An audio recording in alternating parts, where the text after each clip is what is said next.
Eden Koz here with Just Be, and we are about to take a spiritual boom. We are at an unprecedented time in human history where we are transitioning from 3D to 5D within the great spiritual awakening. This video and audio podcast is the place for you to find your truth beyond politics, your sovereignty, your voice. Let's kick up your vibration now. By the way, each episode ends with the Just Be practice to do just that. P.S. Just to know a little bit more about me, I'm a psychological empath, meditation master, dimensional healer, all the things to help you within this ascension.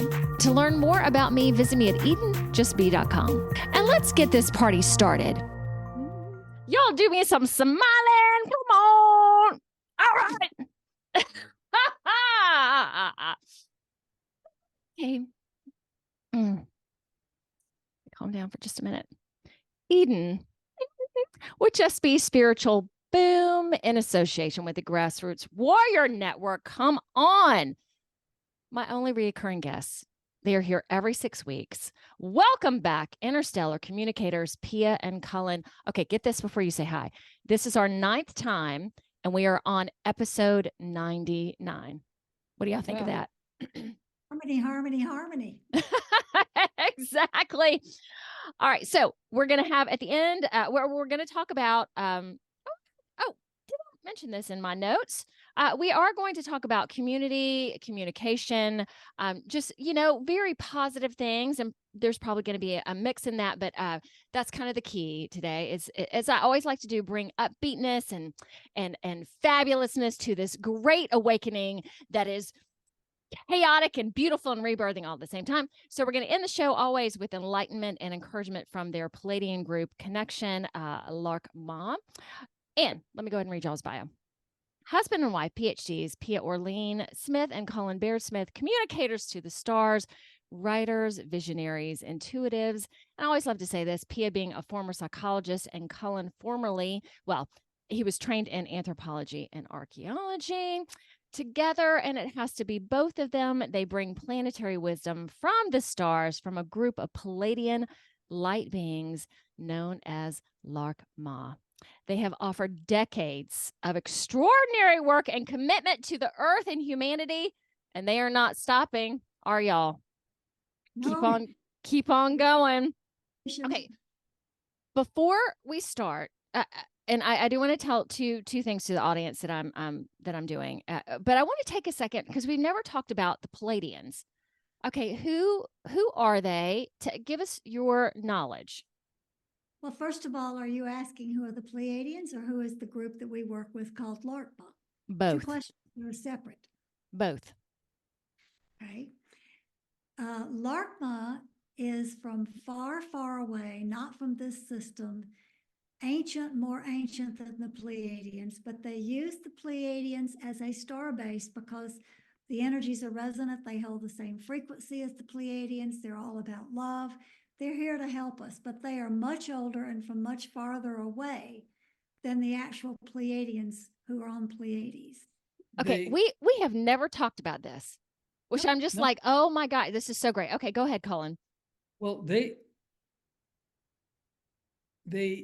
choose the Pleiadian star system as a base because, as Pia just said, they are from much, much further out into the galaxies. And so many humans are so associated and connected with the term Pleiadian that because of what Pia just explained, that their core beliefs, their core understandings of love and light, service, and unity, thank you, is so much like the Pleiadians. They chose that name or that area because so many humans are so involved with the ancient connection with the Pleiadians. So it was a definite, purposeful choice of saying we're from the Pleiades, even though it's not quite accurate. And they also have connected us, and we have spoken with many, many times, the Pleiadian Council. So there is a definite energetic and philosophical alignment between the Pleiadians and Laarkmaa's group. So it's a unified, absolutely connected group of beings that have the same, they have the same cosmic outlook, they have the same cosmic understanding, and yet they're not quite the same group, but so close in probably vibratory understanding that they're almost synonymous. Wow. Okay, can you talk just a second about the Pleiadians? But that was kind of a combo of both, but yes, if there's more. Pleiadians are a culture like humanity that evolved through their own sociological system, beliefs, patterns of behavior. They went through an evolutionary process that is very similar to what humanity is going through. And they are at a place now where they are in energetic form. They used to walk on the earth and be beside humans, but they don't do that anymore because every single time they have done that, humans have said, oh, we can't do what you do. You must be a god. And the Pleiadians don't want that. They want us to see the Pleiadians and Laarkmaa as well as brothers and sisters. They were all on an evolutionary journey. So Laarkmaa and the Pleiadians all want us to be able to buck up and do what they do, which means step out of your habitual patterns, step out of your belief systems, expand your heart, open your compassion, stop being judgmental, get a life. Which all comes under one very simple idea. Take personal responsibility for yourselves and your actions and your thoughts, and do a better job than you've been doing for eons of time. They had to learn their own mistakes. They had to learn their own tests, their own lessons along the way, but they are so much older than humanity that they have a wiser, larger, bigger scope of understanding of the big picture, the cosmic picture. What I find very interesting, Eden, is so many people will say, I saw a Pleiadian, but they may be seeing the energy, but the Pleiadians are not here in physical form any longer. They can represent themselves in any form they want. We've seen them. We've seen them ourselves, but they are not walking among us looking like humans. And that brings, that's the difference. And that brings up, did I interrupt? Uh-uh. That brings up a huge misunderstanding. So many people say, well, the Pleiadians are 7 or 8 feet tall. They're very Aryan looking. They all have long blonde hair, blah, blah, blah, blah, blah, blah, blah. And Pia and I are not the authority on the presentation of interstellar beings. Yeah, I mean, we know the experiences that we've had, and we've seen our friends Laarkmaa in many different guises. We've seen them. We could describe so many things. Here's just one tiny example. They represent themselves by the color blue, because in the Pleiadian understanding, blue is the color of trust. In the big cosmic picture, blue is a trusting, feeling state. We came home one snowy, dusky evening from somewhere away from our home, which was high in the mountains. And bear in mind, before he tells you what we saw, that Laarkmaa always represents themselves saying we are 1 of 6 and 6 of 1. 6 individuals combined in a group. So we're driving up our long driveway off of the county road, snow everywhere. And guess what is waiting to greet us in our front yard?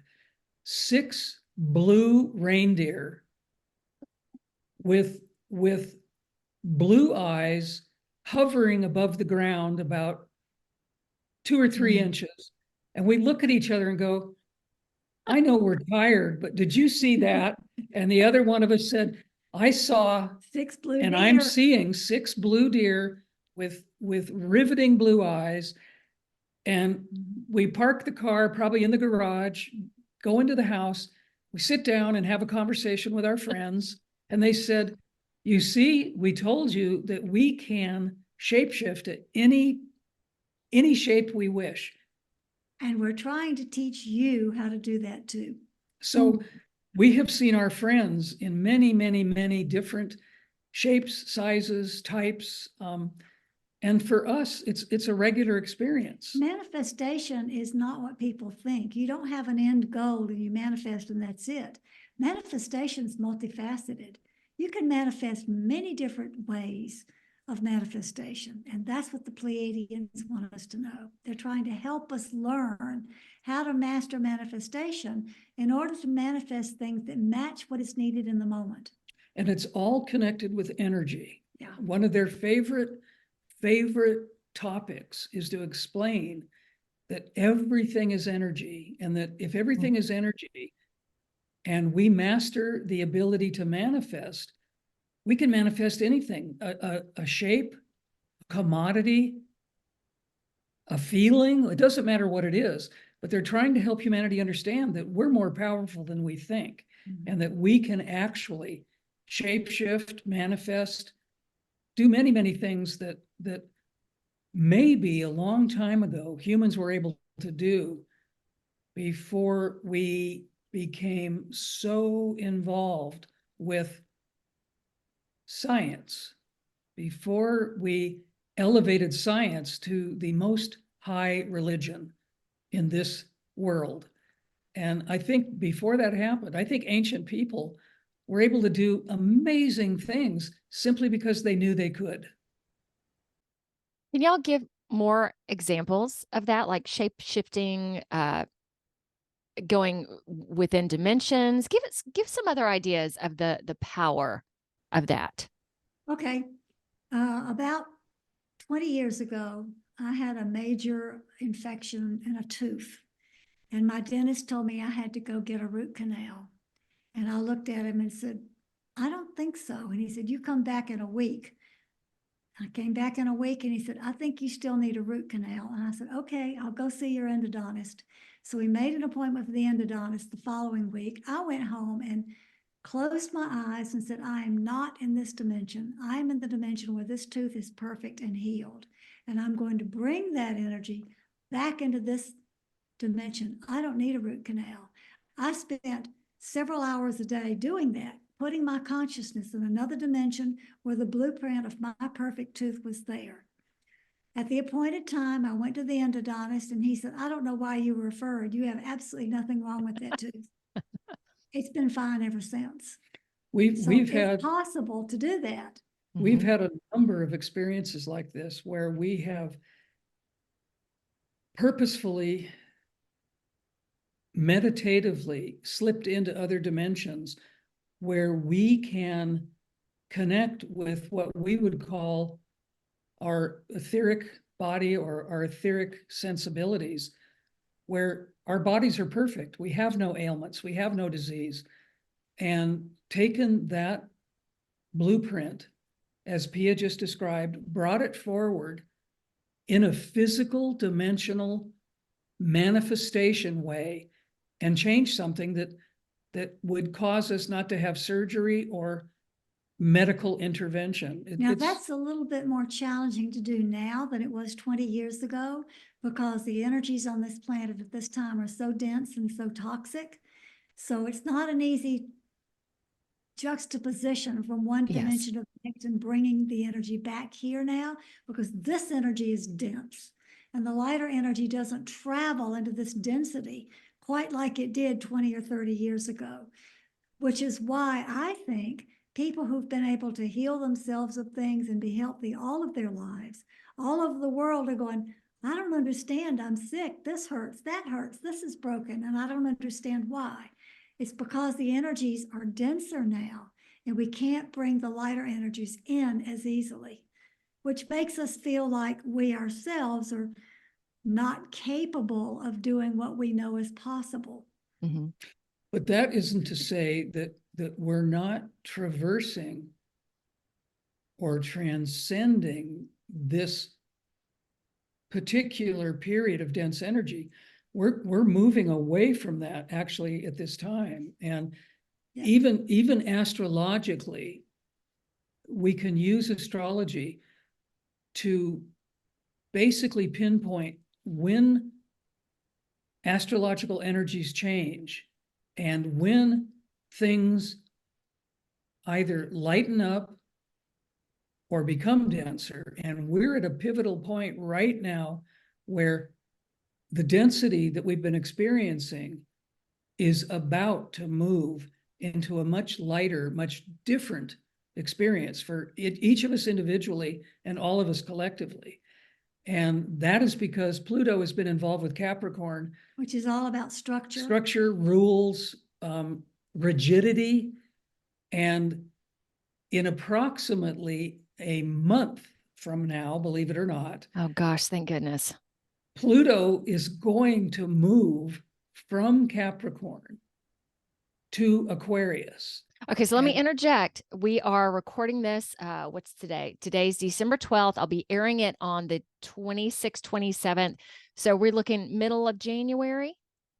January 21st. January 21st, 2024. Okay, go ahead. Yes. Yes. So when that takes place,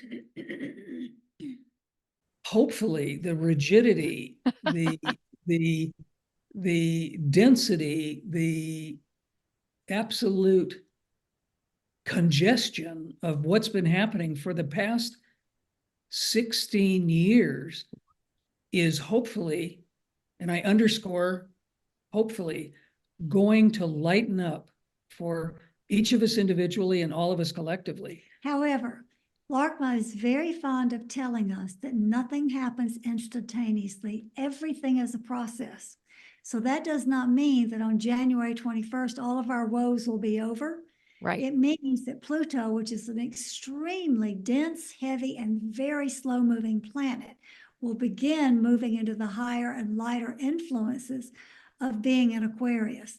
And structures will begin to lighten up also. But it doesn't mean we cross the finish line and go, phew, glad that's over. Although I can guarantee you we're going to be saying, phew, glad that's over, and looking as we step into the new flow. Yeah, that's a good point, Pia. It won't be all unicorns and lollipops on the 21st of January. However, get a start. It'll be a starting, and even beyond what Pia just said, the starting points and the ending points are never on an exact date. They're fluid. It could be a week before, a month before, or after something has happened, the influence has passed on to something else. It could be another couple of weeks or another month, or even expanded to 6 months. So it's not rocket science that on a particular calendar day, we're going to see an enormous change. Okay. The idea is to get into the flow, to be a part of participating with the flow, knowing what's coming and using our own manifestation powers to help create a better world. It's an idea to do that instead of focusing upon what's falling apart, which is what we see all around us every day and what we hear from everybody we talk to. Everybody's suffering right now. Everybody's struggling with relationship, with job, with physical ailments, with structures of all kinds. Finances. Everything is falling apart. But if we put our attention on what's falling apart, we only hurt worse. If we put our attention on what we're moving towards, which is community, collaboration, unity, more openness, more freedom, if we put our attention on that, the suffering lessens because that's where our attention goes. All right, so we're going to move into that, yet I do want to put a little plug in there because I think this was interesting. So I have, I am healing from UTI, and I've had these throughout my entire life, yet this one, and there's usually a reason that it would come on. This one just came out of the blue. But let me add into that, before that, and we've talked about this too before, major body pain. I had a tennis elbow in both arms. So that has alleviated after I started doing, I do not consent to any 3D interference. I do not consent to any 3D interference in this dimension, space, and time for my highest good. And so it is. that beautiful statement knocked so much out, which was so awesome. So I encourage folks to use that if it feels in alignment with them. Yeah, this UTI came from out of the blue. I have only been able to knock that out one time using holistic methods. But this time I'm like, okay, I'm going to commit to holistic, spent a whole bunch of money, let's say on products. And 3 weeks, it just persisted. So I'm like, okay, all right, Western medicine, which I haven't done Western medicine in a long time, which I'm like, okay, let's do this thing. All right, so I want to. This is the part that I think is so indicative of today. So I don't have traditional insurance. I have insurance to cover, major fear-based kind of things, but it's not in fear. It's just okay. Just if something major happened to me, or if I had to go to the hospital and it was going to cost $1 million, I have money for that. So anyway, I checked in. I went to a stat care. I checked in. I went up to the front. And I basically said, hey, how much is it going to cost just for this office visit? They could not tell me. Basically, this to me illustrates the arrogance and the narcissism that is out there. We cannot tell you how much it's going to be. You can do this, and then you'll find out later. But we cannot tell you how much it's going to cost. And then that just made me go, okay, I run my own business, just like you guys. If I had someone show up to me and basically they were going to have a session and I said, I'm not going to tell you how much this costs, you do it anyway, and I'll send you a bill later. Who can do that? And they did it, and then gave me a number to call to figure out how much it was going to be. I called them 2 days later and they basically said, well, right now your bill is this, but we can't give you the full bill for a couple of days until everything comes in. No kidding. So I was just like, okay, well, this is just intriguing. And maybe this is what this UTI was about, for me to experience this and just to talk about it. They gave me an antibiotic, didn't quite work. My culture came through a couple days ago, which said basically which antibiotic would work. And it does. When you take something that works immediately, your body just knows. I took it and just suddenly there was beautiful relief for everything. So I'm so grateful for this experience. And knowing, I'll have to plug this in there too. In my 20s, I had UTIs a lot. So I was put on prolonged antibiotics, and that really, like for 10 years after it, messed up my complete system. Ended up having a daughter with special needs. I'm pretty sure that was the reason. Yet I put it out there too, that there would have been another reason for me to have Tatum, that Western medicine caused this. And yeah, she was so important in my life and how she showed up, that if it hadn't been this, there would have been some other reason. So anyway, long story. What do y'all think about them basically not being able to give me a cost and to tell me how much my appointment was going to be? I think it's part of the left hand and the right hand don't know what each other's doing. We have similar situations going on in our publishing industry right now. You have Yes. this, but we can't tell you why we haven't paid you for what you've sold. So we understand, because it's happening in all levels of society. Doesn't matter whether it's medical, professional, all of it's falling apart. I think it comes down once again to one element: control. Yeah. I think Yes. it's a way of keeping the average person of the collective out of control, to make them feel like they have no power. And the whole idea of keeping us from understanding that we are actually quite powerful beings. We have intelligence in our cells, to the very basicness of who we are. Our cells are intelligent. Mm-hmm. Our heart is intelligent. Our gut is intelligent. I don't know how intelligent our minds are, to be frank, but I think the rest of our makeup is quite intelligent. And I think when organizations, governments, and lest I say religions tell us, well, I'm sorry, we don't know, we can't tell you this at this time, I think it's all about keeping us damped down, under control, and completely reliant on authority. And many people listening to us would say, well, he's not making any sense at all. But from my point of view, Pia's point of view, and your point of view, it's pretty easy to say it's a control issue. It's trying to keep us away from our power, away from our sovereignty, and keeping us in the loop of, uh-oh, they know more than we do. We better believe in them. We better listen to them. I really think that's the crux of the situation. The interesting thing to me, though, Eden, is the fact that this is being done simultaneously because they are more aware than they let on with what's happening cosmically with our sun. We are in an accelerated solar maximum, moving towards the height of solar activity.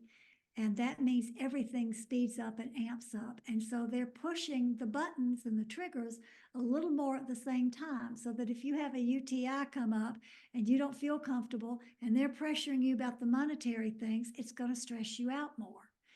They are particularly manipulating during this time that the sun's trying to help us expand and grow, which I just have to say, do your worst, you're not going to get us. Everybody we know, however, is having things come up that are old patterns. So you said your particular pattern was something you had in your 20s a lot, and now it shows up out of the blue. I don't think out of the blue. I think it's the opportunity when these old things come up that we thought we were done with that. What is this? To get the last bit of toxicity, the last bit of emotional residue, the last bit of a belief system about it cleaned out. And that we can thank Pluto for. And it's not necessarily a bad rap. All of these things that we've been describing that are happening to people worldwide are not just challenges or not just illnesses. They're actually markers to help us wake up in a much more deeper way. We are being given the opportunity, as Pia said, the sun is doing what the sun does. It does this cyclically. It's done it from the beginning. We don't know how many billions of years ago this actually began, but, well, science says they know, but they don't really. The whole idea here is about things are changing radically, and part of it is natural. Part of it is just cycles and patterns of nature, whether it's the sun, other astronomical influences. Things are happening that are changing our world. They're changing physicality, they're changing society, they're changing emotions. Things are just moving along in a way that humanity has never, ever experienced to this time. We're going through a time that's never happened, ever, in our human history. And I think the goodness of this is it is helping us evolve. It is helping us to learn. It is helping us to expand. And on the one hand, it might seem too challenging, too much turmoil, too much everything. However, we are simultaneously being given the opportunity to say, okay, as Pia said, do your worst. We're not going to fail. We're not going to give up. This is a huge opportunity for growth. This is a huge opportunity to not only look at ourselves, maybe more deeply than we ever have. Maybe we need to look a little bit under the covers and decide, maybe we're not really who we think we are. Maybe we've been hiding from some of the things that our friends Laarkmaa call shadows. Maybe we're simply at the point, and I mean the breaking point, where if we don't do something different, we're going to be caught in the same patterns, the same cycles, and we're never going to get any wiser. We're at the breaking point where we have to really take our heads like the ostriches out of the sand, look to see what's going on around us, this is a tough thing to say, but I'm going to say it anyway. We need to wise up. We really need to wise up. And all of these things that we're feeling and experiencing are most likely absolutely on purpose. And as Pia said a moment ago, things that are occurring that used to be regular, cyclical, or pattern parts of our lives. We may have thought we did enough shadow work, we should be beyond that, but guess what? We're not. So we need to look at all of this from a objective point of view and say, okay, this is all happening. Let's choose something else. Let's do something else. And I know this is a long-winded explanation of this topic, but if it's not working, try another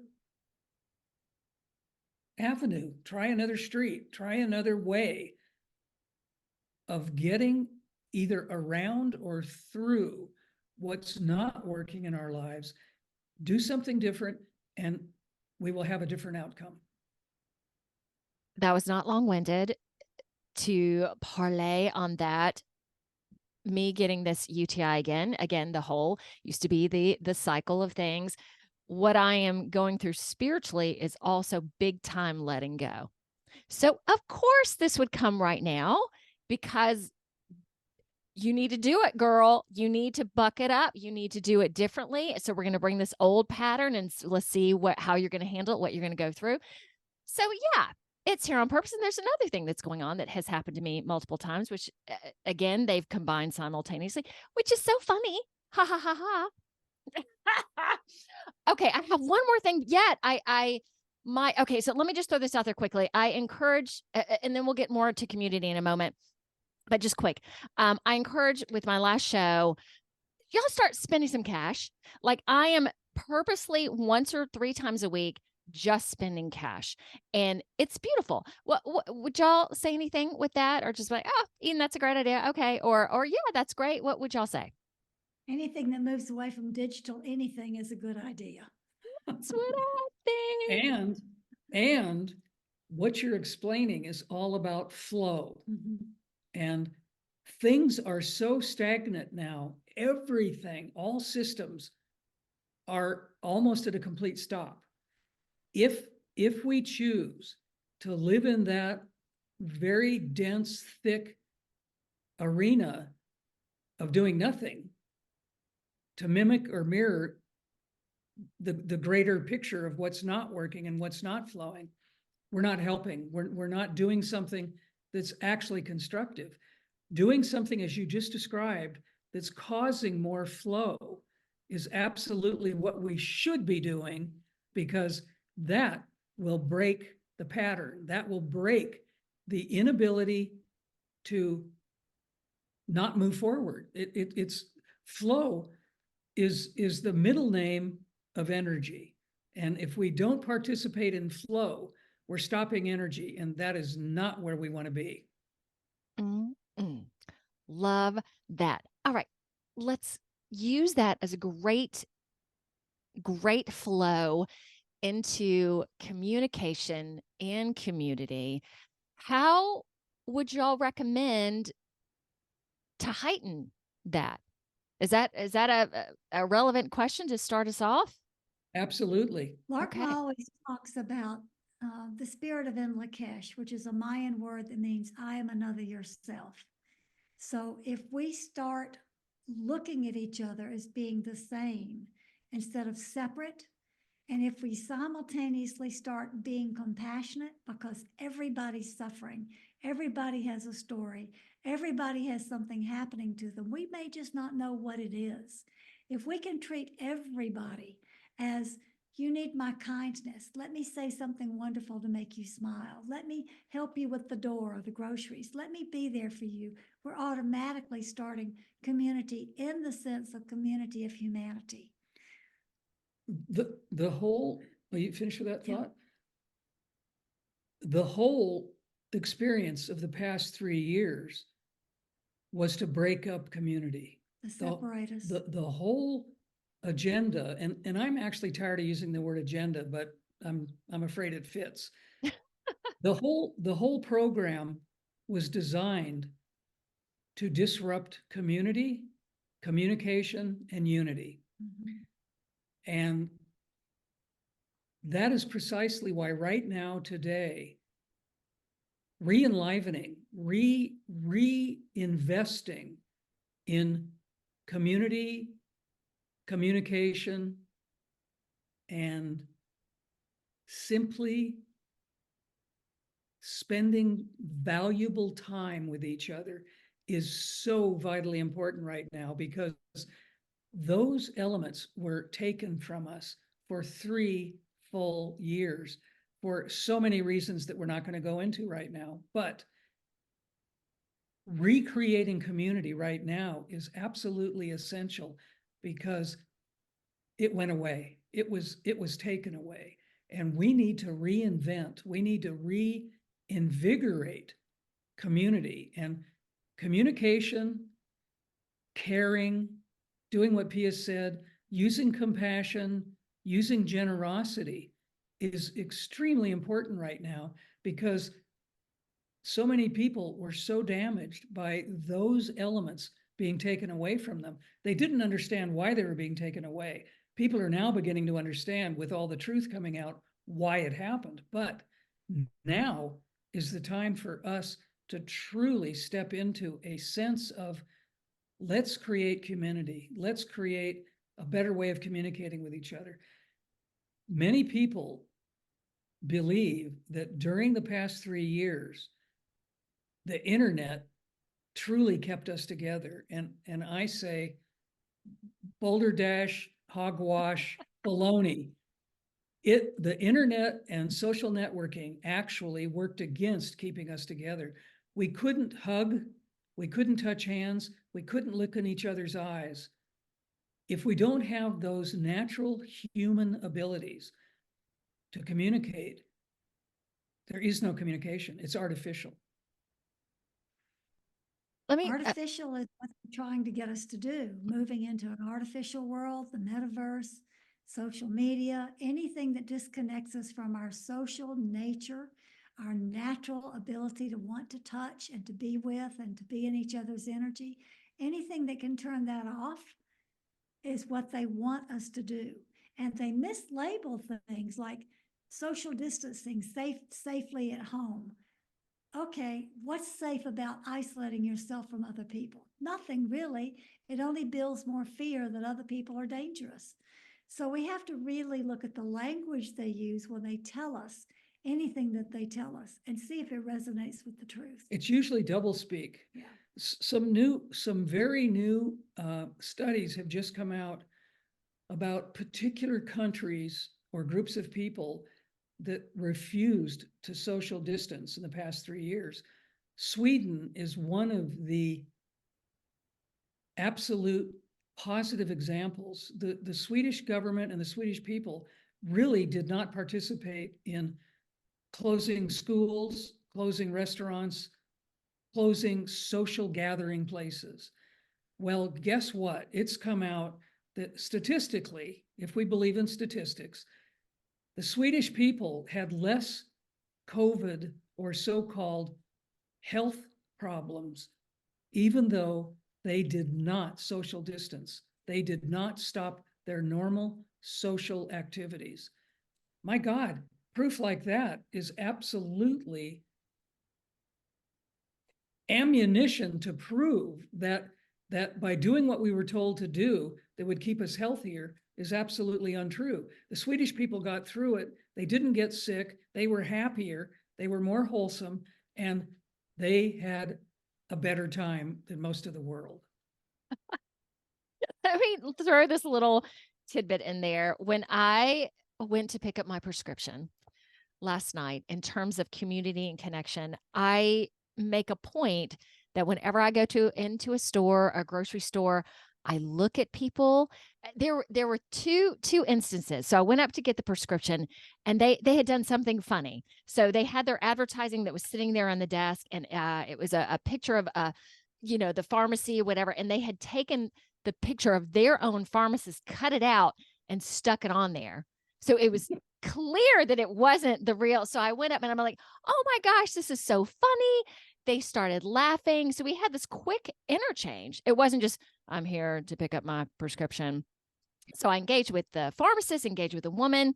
And then as my daughter and I were going up to the front, someone at the front was swinging something around and it flew off. And we just looked at her and just laughed and had this connection. So it was so upbeat. It wasn't just, again, I'm going into a store, but purposefully connecting with everybody, looking at them in the eyes. And I would say even just these small things, they are not small. They are, again, I'm connecting with you. I see you. I see you. Well, yeah. What would y'all say to that? Well, first of all, it costs us nothing to do that. Yes. Actually It enriches it us it, to do it enhances I our loved energy. it. And Pia, we may have talked about this on prior conversations with you. I don't remember, but Pia and I purposefully, just as you explained what you did last night, when we're in a crowd or in a store or in a public place, whether we see someone who looks sad or having a hard time, we will purposefully go up to that person and say, your smile really makes a difference to us. And it will evoke one or two situations. They will either say, thank you, that really makes me feel good, or they will start crying because they've been holding something in. Yeah. And until someone actually talks to them and interacts with them, they can't let go of whatever that is that's troubling them. And we've had people just fall apart and cry and move closer to us and reach out for our hands and say, thank you so much for supporting me or talking to me. And although we don't do it for this reason, we only do it for love. When we come back to those stores where we've had encounters like this, people come out from different aisles looking for us. They see us and they have to come over and speak and say, how are you today? Can I help you? It's infectious. It's very infectious. So they feel good in return by, what can I do to help you since you've helped me? That's community. That's real community. And it's one of the best ways of teaching by example. Instead of doing something that's overtly huge, because you said a moment ago, it seems small, but it's not. It really is big.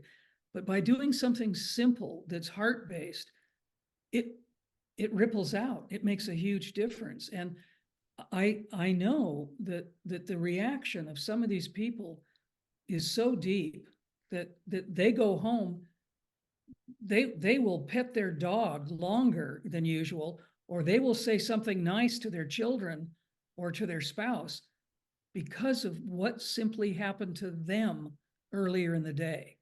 And it gets bigger and bigger simply by someone starting it. It doesn't matter who starts it, but it grows and it grows just by being connected like that. We have to remember that fear is contagious and love is contagious. And which one do we want the contagion to spread? Obvious question, obvious answer. We go into infection. Do we want to have infections, or do we want this love to be infectious? Right. Absolutely. That's it. We live in a foreign country from America. Many people know this about us. And people know where we're from sometimes. And they will say, well, you don't act like the people from that country. And we say, thank you. We say, that's a really good thing to hear. And they will start talking to us, and inevitably, by the way we act, people know that we're not on the defensive. We're not afraid to speak. We're not afraid to share. And they see that as a welcome opportunity. And we also don't define ourselves by what country we're from. We're cosmic citizens. We're not citizens of only one country. We are cosmic citizens, and we have chosen to live in different countries because we think they're all the same. all of us the same. We're one big human community. If Nice. everybody could feel that way, Eden, there'd be no more war. Right. The thing about division and separation, there really is none, no matter where you live, no matter where you're born. Again, the pride in your country, it's the pride in the world. Yes. Right. Pride is such a difficult word as well. Yeah. What do you think of that word? Pride. Well, I think it's been misapplied because pride in your country is a way to separate you from other countries, as if we're better than they are. Let's be proud, instead of saying, why should I be any more proud than they are? You know, we're all proud of what we accomplish and how we help one another. Being proud of an ideology is just claptrap talk. It doesn't mean anything because it's not from the heart. Yeah. Food is different. Clothing is different around the world, but people aren't different. I mean, Right. we could be parachuted into any country on this planet, not knowing where we were. And if we could speak the language, I mean, any of us, not Pia and me, anybody, if we could speak the language and understand what people are talking about, we would look at each other and go, well, that's just the way it was in that last country we were in, because everybody is the same. And it's amazing how there are only subtle differences. And I use the terms food or clothing. Really, people are the same. I mean, the same human foibles, the same human faults belong to all of us. Everybody in every country, in every zone, has the same problems. It's universal. That universality should make us realize that, hey, we are all the same. There's no reason to say what Pia alluded to, that we're different than you, so there must be something that we don't like or we don't trust. It doesn't need to be like that. People just need to recognize that we're all human. We all have the same goals. We all want to be happy. If we live like that, there's no reason for tension. There's no reason for war. There's no reason for hunger. There's no reason for poverty. I think if we start seeing each other as one global community, then the community with the people that we are resonant with and our own philosophies, our own ideas, or whatever, can exist side by side in a parallel way with other little communities where people have a different idea, because we're here to share our perspectives. They may have a different idea, but that doesn't mean it has to compete with our idea. It just might mean that our community likes to do things this way. That community likes to do things that way. And if we can begin to start with seeing ourselves as one global community, then our natural small communities will come together more easily. One thing that Laarkmaa began speaking of all the decades ago when we started presenting them publicly, they said, here's something you might want to think about. Maybe there are never two elements, a right and a wrong. Maybe there are only two rights. And we thought about that and we thought, what would happen if everybody was right? There wouldn't be any arguments. There wouldn't be any dissension between people if what I believe is right and what my neighbor believes is right, and we combine those two together, we make a better whole, instead of saying, well, I'm right and you're wrong. It's pretty simple. It's almost unbelievable how simple it could be. We're both right. Let's just be both right. Yes. Oh, yes. Within that, shall we move to words from Laarkmaa? Sure. Okay. Yum. Just be practice.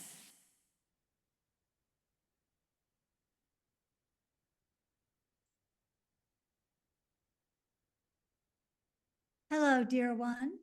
We are Laarkmaa. Please give us your heart song. Eden. Hello, Eden, dear. Thank you for the light and the hope you are broadcasting into the world.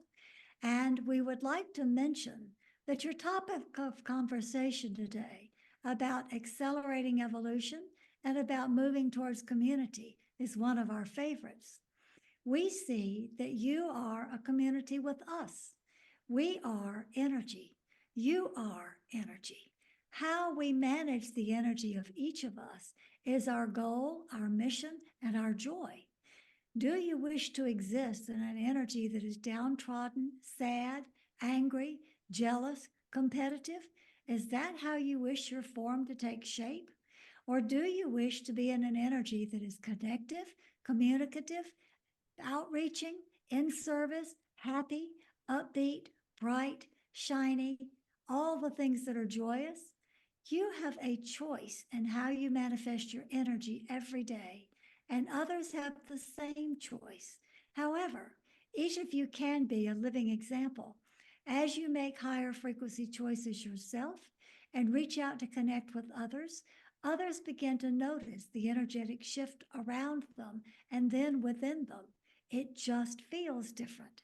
So you are teaching by example when you do that. And that means that when they go home, they can teach by example to their children, their families, their neighbors. That can change in their area. And then that will trickle out until the next place and the next place and the next.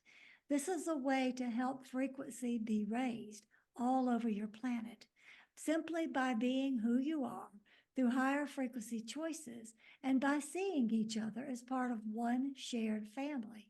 You are one unified family.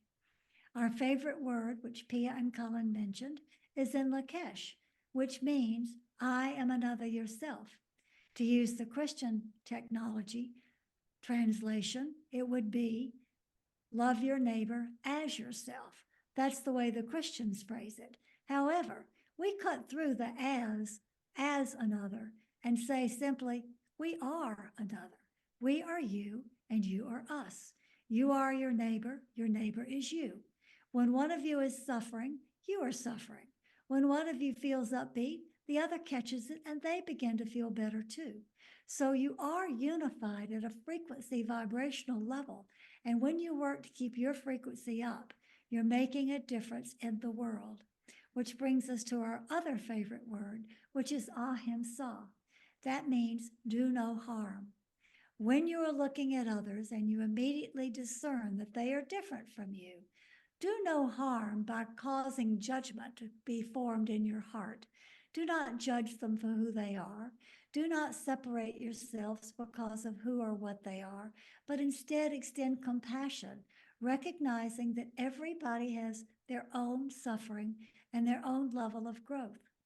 Ahimsa, do no harm, mixed with Enlakesh, I am another yourself, is an excellent way to begin forming a greater and more influential community, one that can change your world for the positive and make a tremendous difference, one that can alleviate the suffering that you feel in your separation. And you do feel suffering when you feel separate. Think how people, when they are asked how they are, move instantly into their own woes of what's going on in their own life. They talk immediately about what's wrong, what's out of whack, what's not working for them, rather than what's right, what's making them smile, what's good in their lives.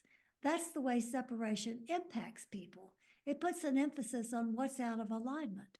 Unity, on the other hand, puts an emphasis on what's working right, what's working in flow, and what's going along the direction of evolutionary growth. We are here with you because we have been through our own evolutionary patterns of growth, and we wish to support you on your journey, trusting that you can make the higher choices you need to make, being with you energetically to uphold and support you while you make those changes, challenging though they sometimes are, and loving you through the entire process. You are at the most volatile time your species has ever experienced. So rather than be frightened by that, why don't you be excited about that, thinking what comes next and how can I participate with this momentous change away from separation into a community of love, harmony, and unity. We think everyone can take this into their hearts and see how you feel about what we say. We always tell you, Don't believe us. Trust in your own hearts. Do your hearts resonate with what we are sharing? If so, join us. Become the cosmic citizens you already are, but have simply forgotten. We love you, but always.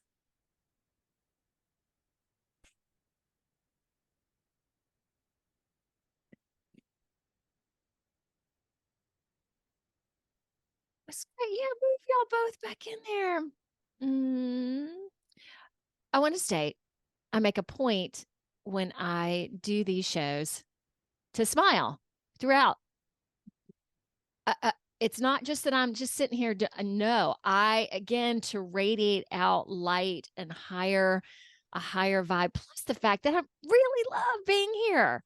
Like, if I really love it too, I'm going to show it. I'm going to be it.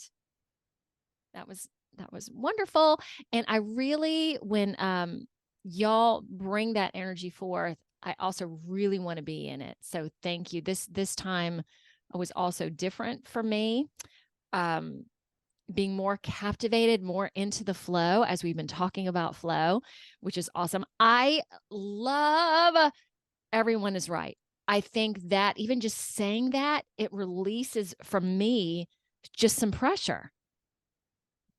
I think it's, again, as you said, Cullen, so simple, yet so freeing all at the same time. Even though I know that we are one, just that expression, I think I'm going to use that expression for a while. We'll see how long it sticks. It sticks with me. Okay. As always, wonderful. Is there anything y'all want to close us with, or was that good? I think, Eden, in response to your saying, we'll see how long that sticks with me, I would say it'll stick until something better comes along. That is so perfect. Thank you for clarifying that. Yeah, or something else that I need or you desire. Oh my gosh. Okay, everybody. One of the reasons I keep doing this, and I keep asking myself every week, do you keep doing the podcast? This does take a while. Like, I've got it down. I have to express this. I've got it down to a science where it takes me probably 5 hours a week to get people on the show, to post it and do all that. And it is just, for me personally, okay, I hope it helps all of you guys, which I know it does because there are listeners and viewers. But for me, it is just astounding. So I love it. I hope y'all do as well. All right, stay with me. Thank you, everybody. Ooh, uplifting flow. You know it. So cool of you to be here. I went from being off most social media to being on Facebook, Instagram, LinkedIn, or True Social, and you might be watching this on YouTube, Rumble, or BitChute. Or you might be listening to this on Apple Podcasts, Google Podcasts. I'm on over 19 directories at this point. So connect, comment, subscribe, like. Oh, and my intention is to have a new episode out Wednesday of each week. Oh, Lordy, more to come.